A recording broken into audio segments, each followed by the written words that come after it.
muchas narraciones antiguas, el problema humano no es cuestión solo de la carencia, aparece también en la cumbre, tras el esfuerzo constante, la acumulación de poder, la consolidación del prestigio o el despliegue del razonamiento más elevado, emerge una experiencia distinta, el desgaste del logro. Esto es una saturación. Las culturas antiguas conocieron bien este punto. Sabían que llegar no garantizaba encontrar algo que te sostuviera.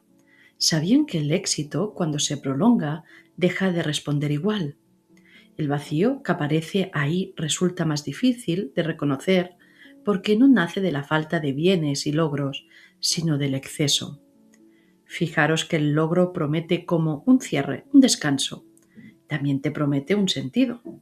Pero al ocurrir, la experiencia desconcierta porque todo está en su sitio. Nada falta y aún así algo se ha vaciado por dentro. Sobre este tema te voy a mencionar dos personajes históricos que encajan muy bien en este tema. Es Salomón, personaje bíblico, y Marco Aurelio, personaje histórico romano. Y también un personaje más cercano a nosotros que fue Napoleón Hill, que habló de logro y éxito y puede venir muy bien hoy con este tema. Antes de adentrarnos en unos textos bíblicos, prefiero matizar un punto. Los escritos atribuidos a Salomón, como el Eclesiastés o el llamado Canto a la Sabiduría, han sido tradicionalmente vinculados a su figura como rey sabio de Israel. La investigación histórica posterior ha señalado que muchos de estos textos pudieron redactarse en épocas más tardías, bajo otros contextos políticos y culturales. Esa discusión, que está abierta entre religiosos e historiadores, aquí, sin embargo, no es el eje o enfoque nuestro. Lo que nos interesa es la enseñanza que estos escritos transmiten desde una voz salomónica, una voz que habla desde la cumbre, desde el poder consolidado, la riqueza acumulada, el prestigio intelectual y la sabiduría reconocida. Tanto si estos textos surgieron en tiempos del propio Salomón como si fueron elaborados después, describen una experiencia humana que se repite habitualmente. La experiencia de haber llegado y descubrir que llegar no basta, que no es suficiente. El texto de Eclesiastés del Antiguo Testamento es un texto con mucha riqueza. Es la reflexión de quien ha probado todas las formas conocidas y las observa desde cierta distancia interior. El texto muestra la conciencia de Salomón revisando su proceso y recorriendo con una mirada que ya no necesita promesas ni más cosas. Dice así Eclesiastés 1, 2 a 18. Palabras del predicador, hijo de David, rey en Jerusalén. Vanidad de vanidades, dice el predicador. Vanidad de vanidades, todo es vanidad. ¿Qué provecho recibe el hombre de todo el trabajo? ¿Con qué se afana bajo el sol? Una generación va y otra generación viene, pero la tierra permanece para siempre. El sol sale y el sol se pone. A su lugar se apresura, de allí vuelve a salir, soplando hacia el sur y girando hacia el norte. Girando y girando va el viento, y sobre sus giros el viento regresa. Todos los ríos van hacia el mar. Pero el mar no se llena. Al lugar donde los ríos fluyen, allí vuelven a fluir. Todas las cosas son fatigosas, el hombre no puede expresarlas. No se sacia el ojo de ver, ni se cansa el oído de oír. Lo que fue, eso será, y lo que se hizo, eso se hará. No hay nada nuevo bajo el sol. ¿Hay algo que se pueda decir, mira, esto es nuevo? Ya existía en los siglos que nos precedieron. No hay memoria de las cosas primeras, ni tampoco de las postreras que sucederán. No habrá memoria de ellas entre los que vendrán después. En este punto, la conciencia deja de identificarse con los extremos. El éxito y el fracaso aparecen como movimientos del mismo ciclo. Nada se fija, nada se resuelve. Lo que fue, vuelve. Lo que vuelve, ya estuvo. Así que la dualidad continúa girando, aunque la conciencia ya no se aferra a ninguno de sus polos. En ese punto la conciencia deja de identificarse con todo esto. Lo que cambia es la relación interior con ese movimiento. La mirada ya no espera que uno de los lados del ciclo ofrezca una realización definitiva. Se cuenta que la realización no puede existir en ninguno de estos polos que hay bajo el sol. Y continúa diciendo: yo, el predicador, he sido rey sobre Israel en Jerusalén y apliqué mi corazón a buscar e investigar con sabiduría todo lo que se ha hecho bajo el cielo.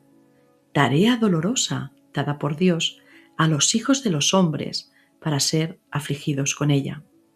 He visto todas las obras que se han hecho bajo el sol y observado que todo es vanidad y correr tras el viento.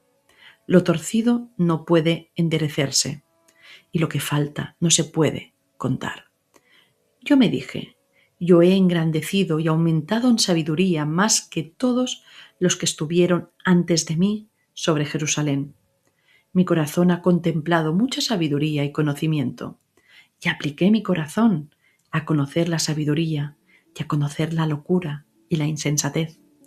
Me di cuenta que esto también es correr tras el viento, porque en la mucha sabiduría hay mucha angustia, y quien aumenta el conocimiento aumenta el dolor.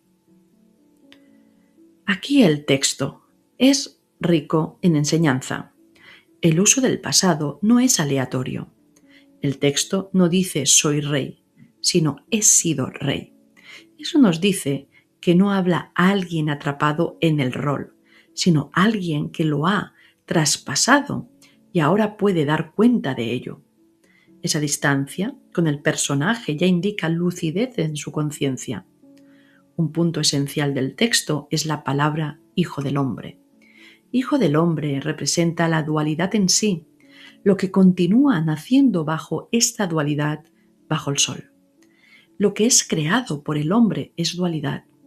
Es la condición humana tal como se vive bajo el sol, sujeta a causa y efecto, a ciclos, a herencias culturales, a límites, sufrimientos, creencias erróneas, ego. Otro punto que destaco es la frase «lo torcido no puede enderezarse». Esta frase está llena de riqueza dentro del contexto de todo el párrafo. Es un estado de renuncia al control. Y esto es muy importante, no renuncia al bien, renuncia a la fantasía de que todo puede ser corregido por voluntad, sabiduría o esfuerzo. Salomón, o la voz salomónica, descubre un límite estructural. Hay aspectos de la realidad que no responden a corrección o tensiones que no se resuelven aunque aumente el conocimiento. Pero es más, hay el dejar ir la exigencia de que la realidad se ajuste a lo que yo deseo ver. Muestra el deseo de cambio como una trampa en el sentido siguiente. Quiero ver que lo torcido se corrige. Puede ser cualquier aspecto de la vida que uno juzga, rechaza o quiere transformar, a toda costa, porque no acepta la realidad tal como es. La palabra corregir lo torcido no es algo derrotista, de que nadie puede cambiar, sino que cuando juzgamos que algo está torcido y nos empeñamos en corregirlo, eso no funciona. Esto no invalida la acción ética, está hablando a otro nivel.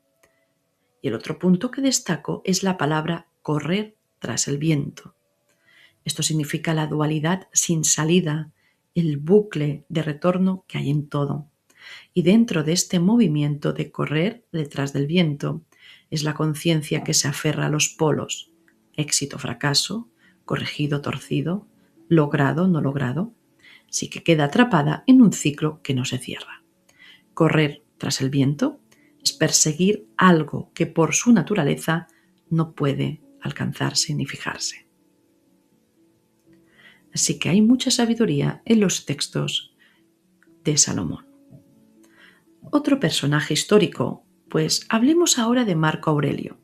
Nos situamos en la cúspide del Imperio Romano, en el centro del poder político y militar más extenso de su tiempo.